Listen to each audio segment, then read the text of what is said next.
Good morning प्यारे बच्चों। आज हम कक्षा 10 गणित अध्याय 4D को हल करने से पहले जानेंगे कि इस अध्याय में जो भी हमारे प्रश्न, जो भी हमारी समस्या हैं, इनको हम कैसे हल कर सकते हैं। तो देखते हैं। तो बेटा, इस अध्याय में हमें जो पढ़ना है वो दिया है कि द्विघात समीकरण को पूर्ण वर्ग बनाकर हल करो। क्या करके? पूर्ण वर्ग बना के, या द्विघात समीकरण को पूर्ण वर्ग बनाकर मूल ज्ञात करो। तो बेटा, हल करके जो भी हमें उस द्विघात समीकरण के मान ज्ञात करेंगे उन्हीं को हम मूल भी कहते हैं। क्या कहते हैं? मूल। तो इस विधि में हमें कोई भी द्विघात समीकरण, जैसे मान लीजिए बेटा दिया है x घाते 2 ऋण 4x धन के 4 बराबर 0। तो इस समीकरण को हमें इस विधि से हल करना है। किस विधि से? इस विधि से। तो देखते हैं बेटा कि इस विधि में जब हम भी किसी भी क्वेश्चन को हल करेंगे तो इसके 3 चरण हैं। पहले चरण का जो प्रोसेस है वो है कि एक्स स्क्वायर के गुणांक को 1 बनाना है। कितना बनाना है? 1। उसके बाद द्वितीय चरण में है कि द्विघात समीकरण के LHS में इस वाली साइड में एक्स के गुणांक का आधा करके और बेटा उसका वर्ग जोड़ना और घटाना है। यानी जो भी हमारा द्विघात समीकरण दिया गया होगा उसमें एक्स के गुणांक को हमें आधा करना है और उसका वर्ग करना है, और वर्ग करके बेटा वो जोड़ना और घटाना है। तीसरे चरण में क्या है कि इन दोनों में से कोई एक नियम लागू होगा। जब हम प्रश्न को हल करेंगे तो बेटा इन दोनों में से कोई एक सर्वसमता का हम प्रयोग करेंगे। तो जो है ए धन बी की होल घात 2 बराबर ए घात 2 धन 2ab धन b घात 2, और एक दूसरा सर्वसमता है ए ऋण बी होल घात 2 बराबर ए घात 2 ऋण 2ab धन b घात 2। अब हमें पता कैसे चलेगा कि हल करते वक्त हम किस सर्वसमता का प्रयोग करेंगे? तो बेटा यदि x का गुणांक धन है, यहाँ पे हमारा कितना है? ऋण, तो हमें ये सर्वसमता प्रयोग करनी है। और यदि यहाँ x का गुणांक धन का होगा तो हमें ये सर्वसमता प्रयोग करनी है। तो देखते हैं बेटा प्रश्न को। तो पहले हमें लिखेंगे x घात 2, क्योंकि हमारा इस प्रश्न में x का गुणांक कितना है? 1। तो हमारा जो फर्स्ट चरण है कि एक्स स्क्वायर के गुणांक को 1 बनाना है। तो बेटा ये हमारा पहले से ही दे रखा है 1 ऋण 4x। अब धन क्या करेंगे? जो हमारा दूसरा चरण बोल रहा है कि x के गुणांक का आधा। बेटा यहाँ पे अभी हमारा कितना दे रखा है? 4। कितना दिया है? 4, वो भी ऋण का। ठीक है, इसके आधे करेंगे और इसका वर्ग। ये हमें जोड़ना है और ये हमें घटाना है। तो 2 दूना 4, तो कितना हो जाएगा? ऋण 2 घात 2। बेटा अब एक चीज़ और याद कर रखनी है कि यदि कोई भी हमारी संख्या है, मान लीजिए ऋण के अल्फा, यदि इसका हम वर्ग करेंगे, यानी कोई संख्या अल्फा है वो ऋण की है, तो इसका वर्ग जो भी होगा वो हमेशा धन का ही होगा। कितना होगा? धन का। तो इसी तरह से इसका जब हम वर्ग करेंगे तो बेटा ये हो जाएगा धन 2 का वर्ग। तो जोड़ेंगे पहले, तो 2 का वर्ग जोड़ दिया और 2 का वर्ग बेटा घटा दिया, और हमारा अब बचा है धन के 4। धन के 4 बराबर 0। तो इसे हल करते हैं। x घाते 2 ऋण 4x धन 2 का वर्ग ऋण 2 का वर्ग बेटा कितना हो जाएगा? 4, और धन 4 बराबर 0। अब इस 4 से तो ये 4 कट गया। अब ये देखते हैं यहाँ एक सर्वसमता बन रही है। तो x का गुणांक अभी बेटा क्या है? ऋण, तो ये वाली सर्वसमता लगेगी a घात 2 ऋण 2ab धन b घात 2। एक स्टेप और आगे यदि इसको हल करूं तो x घाते 2 ऋण 4 को मैं लिख सकता हूं 2, a का मतलब x और b का मतलब 2 धन 2 का वर्ग बराबर ये कितना बचा? 0। तो देखिए बेटा ये हमारा जो बचा है वो हो जाएगा x ऋण 2 होल घात 2 a घात 2 ऋण 2ab धन b घात 2। तो ये हुआ x ऋण 2 घात 2 बराबर 0।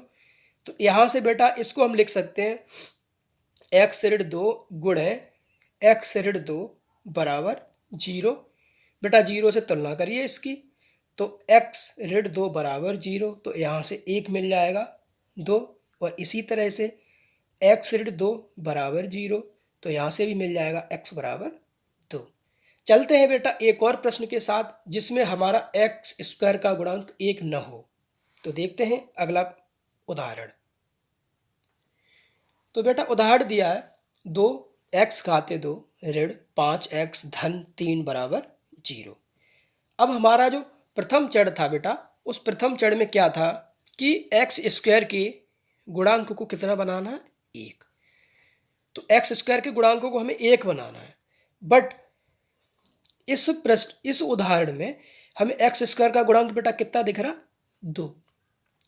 तो अब हमें 2 यहाँ से भाग देने हैं या कॉमन लेने हैं, कुल मिला के हमें एक्स स्क्वायर का गुणांक 1 करना है। तो बेटा इसको हम कैसे 1 करें, तो सबसे पहले क्या करेंगे कि इस पूरे द्विघात समीकरण में जो भी हमारा गुणांक है, अभी कितना दिया है, 2, इसका बेटा दोनों पक्षों में आप भाग दे दीजिएगा। क्या करेंगे, भाग देंगे। तो x घाते 2 2x घाते 2 ऋण 5x धन के 3 और भागे 2 बराबर, इधर हमारा 0 0 में 2 का भाग देंगे।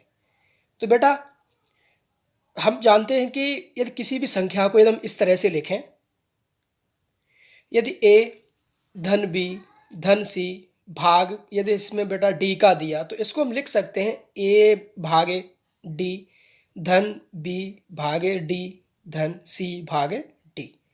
कभी कभी बच्चे कन्फ्यूजन में आके क्या करते हैं कि इसी क्वेश्चन को यदि कभी इस तरह से दे दिया जाए a धन b धन c, तो बहुत से बच्चे क्या करेंगे कि d बटा a धन d बटा b धन d बटा c, बट बेटा ये गलत है। कैसा है, गलत। तो आप कभी भी ऐसी गलती न करें। इस तरह से यदि दिया है कि a धन b धन c बटा d, तो इसको हम लिख सकते हैं पहली संख्या के बटे d धन दूसरी संख्या के बटे d धन तीसरी संख्या के बटे d। तो सेम प्रोसेस बेटा इसमें भी अपनाएंगे। तो बेटा इसको कैसे लिखें कि 2x घाते 2 बटे 2 ऋण 5x बटा 2 धन 3 बटा 2 बराबर, अब 0 में हम किसी संख्या का भाग देंगे तो बेटा कितना मिलेगा, 0 ही मिलेगा। तो इस 2 से 2 कट गया, तो x घाते 2 ऋण 5 बटे 2x धन 3 बटे 2 बराबर 0। अब बेटा हमारा जो सेकंड चर है, सेकंड चर में वो क्या कह रहा है कि x का गुणांक बटा 2, इसका वर्ग हमें जोड़ना है और वर्ग इसका घटाना है। तो इसमें बेटा देखते हैं कि हमारा यहाँ पे x का गुणांक कितना है, ऋण 5 बटा 2। तो x का गुणांक है बेटा ऋण 5 बटा 2, ऋण 5 बटा 2। अब क्या करना है कि इसका बेटा आधा करना है, इसमें 2 का भाग देना है और उसका वर्ग हमें जोड़ना है और इसका वर्ग हमें घटाना है। तो बेटा हम पढ़े हैं कि कोई भी यदि भिन्नात्मक ऐसे लिखा है a बटा b बटा c बटा d, तो इसको हम कैसे करते हैं कि a का गुणा तो हम d में करेंगे और b का गुणा हम c में करेंगे। तो ये हो जाता था कि ad बटा bc। इसी तरह से कि जब कभी भी हमें इस तरह से दिया हो कि a बटे b और बटे c, तो इसको हम कैसे करेंगे कि इसके बटे हमें कुछ भी नहीं दिख रहा, तो मान लीजिए इसके बटे कितना है, 1। तो 1 का गुणा तो हो जाएगा a में और b का गुणा हो जाएगा c में, तो इसे लिखेंगे a बटा bc। तो सेम इसी तरह से ये हमारा 1 मान लिया। तो बेटा इसे हल करेंगे तो ये होगा ऋण 5 बटे 2 का बेटा 2 में गुणा होगा, तो 2 दूना कितना हो जाएगा, 4, इसका वर्ग, ये जोड़ेंगे और ये घटाएंगे। तो हम बताए थे कि किसी ऋणात्मक संख्या का वर्ग जब करेंगे तो बेटा कितना रहेगा, वो धन का हो जाएगा। तो ये हो जाएगा प्लस माइनस 5 बटा 4 और इसका वर्ग, ये हमें जोड़ना है और ये हमें घटाना है। तो देखते हैं इस प्रश्न को, x घाते 2 ऋण 5 बटे 2 x धन, पहले जोड़ेंगे तो 5/4, 5/4 घाते 2 जोड़ा, और यही मैंने घटाया, 5/4 घाते 2 घटाया, और धन का बेटा दिया है 3/2 बराबर 0। तो ये यहाँ से लेके यहाँ तक ये हमारी सर्वसम बन रही है बेटा। इसमें x का गुणांक हमारा ऋण का दिया है, कितना दिया, ऋण का। तो ये वाली सर्वसम बन रही है। तो इसे हम लिखेंगे x ऋण लगाया, ऋण लगाएंगे, और a घाते 2 यहाँ ये, तो 5/4 होल घात 2, बचा कितना, ऋण 5 का वर्ग बेटा हो जाएगा 25/4 घात 2 का मतलब 16, धन का 3/2 बराबर 0। बेटा इसको अब आगे हल करते हैं। तो बेटा इसे हल करें तो इसे लिखेंगे x ऋण 5/4 घात 2 ऋण लगाए, बेटा इसका हम एलसीएम में ले लें तो एलसीएम कितना हो जाएगा, 16। अब 16 का 16 में भाग देंगे, एक बार गया, 1 का 25 में गुणा करेंगे तो 25, धन लगाए बेटा लगाए, 2 का भाग अब 16 में देंगे, कितना बार जाएगा, 8 बार। 8 का गुणा 3 में करेंगे तो 8 तिया 24 बराबर 0। इसको बेटा आगे हल करें तो x ऋण 5/4 घाते 2 ऋण, अब 24 में से 25 घटाएंगे तो 1/16 बराबर 0। इसको बेटा लिखें x ऋण 5/4 घाते 2, इसको पक्षांतर करेंगे तो ये हो जाएगा 1/16। कितना हो जाएगा, 1/16। अब बेटा एक बात हमेशा याद रखना कि यदि कभी भी हमें ऐसे दिया है कि x घाते 2 बराबर मान लीजिएगा 4, तो इसका जो मान आएगा वो आएगा ±2। ये आप हमेशा याद रखिएगा। और कभी भी यदि ऐसे दिया है कि x बराबर √4, 4 का वर्गमूल है, तो इसका बेटा हमेशा मान आएगा 2। ये आप हमेशा याद रखना कि कभी भी यदि हमें x घाते 2 यानी किसी संख्या का वर्ग दिया है और उसके रूट पूछ रहा है तो प्लस माइनस का आएगा, और केवल संख्या के ऊपर यदि वर्गमूल चढ़ा रखा है और वो मान पूछ रहा है तो हमेशा धन का ही आएगा। तो इसी तरह से यदि इसको मैं हल करूं तो x ऋण 5/4 बराबर प्लस माइनस 1 का वर्गमूल बेटा हो जाएगा 1, और 16 का वर्गमूल हो जाएगा कितना, 4। आगे हल करेंगे इसे तो बेटा x ऋण 5/4 बराबर प्लस माइनस 1/4। अब हमें यहाँ दो चिन्ह दिख रहे हैं, एक धन का दिख रहा है और एक ऋण का दिख रहा है। तो सबसे पहले लिखेंगे कि धन चिन्ह लेने पर, धन चिन्ह लेने पर, तो बेटा धन चिन्ह लेंगे तो x ऋण 5/4 बराबर 1/4।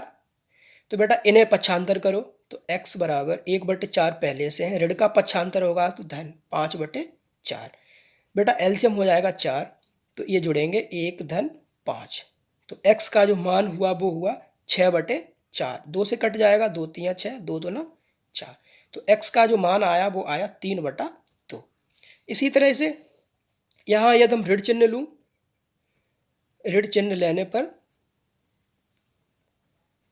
तो बेटा ऋण चिन्ह लेंगे तो x ऋण 5/4 बराबर ऋण 1/4, तो पक्षांतर करो इसे तो x बराबर ऋण 1/4, ये पक्षांतर होगा तो धन 5/4। तो x बराबर एलसीएम इसका हो जाएगा 4, तो ऋण 1 धन 5। अब 5 में से बेटा 1 घटाएंगे तो x बराबर 4/4, और 4 से 4 कट जाएगा तो x का मान कितना आएगा, 1। तो जो हम x के मान निकालें बेटा, एक तो आया 1 और एक आया 3/2। तो किसी भी द्विघात समीकरण को हल करने के बाद जो हम मान निकालते हैं वही उसके मूल कहलाते हैं। तो इसलिए द्विघात समीकरण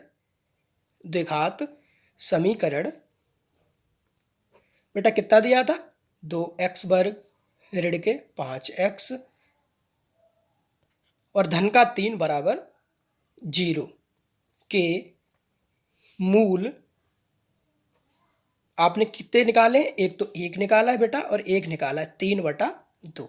यही इस समीकरण के हल भी हैं और यही इस समीकरण के मूल भी हैं।